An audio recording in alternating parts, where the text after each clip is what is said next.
1974, the National Cowboy Hall of Fame and Western Heritage Center in Oklahoma City honored Weghorst with a retrospective showing of his work. At that time, the only living artist to be so honored. I had never had any formal art education. I just learned from experience with horses. When I paint a bucking horse, I know what it feels like to ride a bucking horse. When I paint a cowboy bucking off a horse, I know that too. So literally, I was taught from the ground up. When I was laying on the ground, I was looking up at that horse. I know what he looked like, and I would make notes of it when I did some of the paintings. But Will Rogers, he taught me really something about realism. And the way he did it, one night I bought a little watercolor drawing in there and I gave it to him. And there was 3 or 4 horses standing in front of a saloon. They were tied up in front of the saloon, and there was a light in the saloon, and it was at night, and there was snow on the ground, and these horses were just standing there. And old Will, he took it and he looked at it for a long time, and he says, well, he says, that's real great, he says, but he says, it seems to me there's something missing here.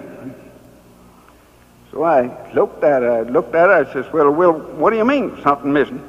Well, he says, now, they've been standing there a long time, haven't they? I says, yeah, they apparently have. He says, it's pretty cold, isn't it? And I says, well, I guess it is.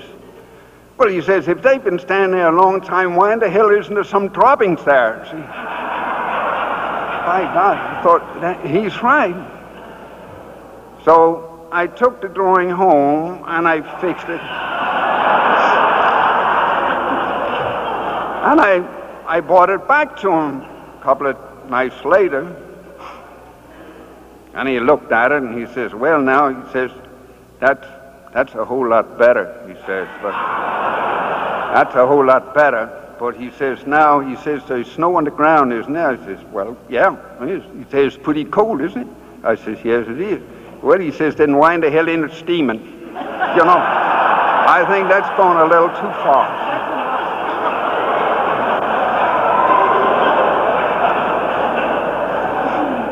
I would like to give a little serious thought to the old horse cavalry.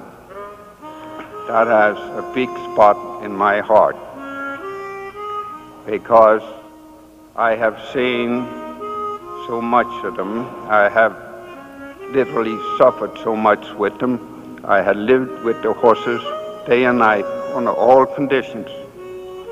I remember one time we hiked up through the Big Bend, and we would loosen some horses and mules from exhaustion and lack of water. And I remember passing a trooper on the side of the trail, and his horse was down. And he was sitting there with a horse's head in his lap, and he was crying like a baby. And I feel that much about the United States Horse Cavalry that I get kind of sentimental whenever I get talking about it. And when they did away with the horses some 30 years ago, they took the very heart and soul out of that branch of the service. Because after all, who can fall in love with a Sherman tank?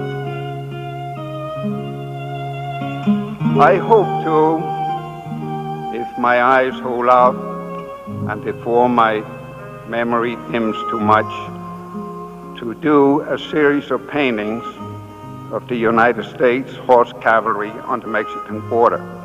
It has never been done.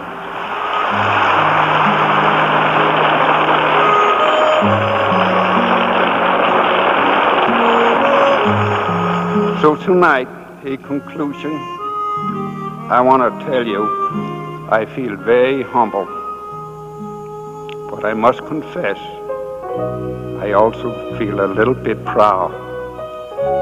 I'm very thankful Olaf Wieghorst's work is a part of America's Western history. His paintings, watercolors, and bronzes will be enjoyed for generations to come. The young immigrant's goals and dreams have been fulfilled and are so aptly expressed by the artist himself. I feel very, very thankful, and I feel very appreciative that I have had a chance in my lifetime to get in on the tail end of the passing of the American West. And if I have in some small way been given the opportunity to add a little bit of the recording of the passing of the American West, I will be most thankful. Thank you all for coming.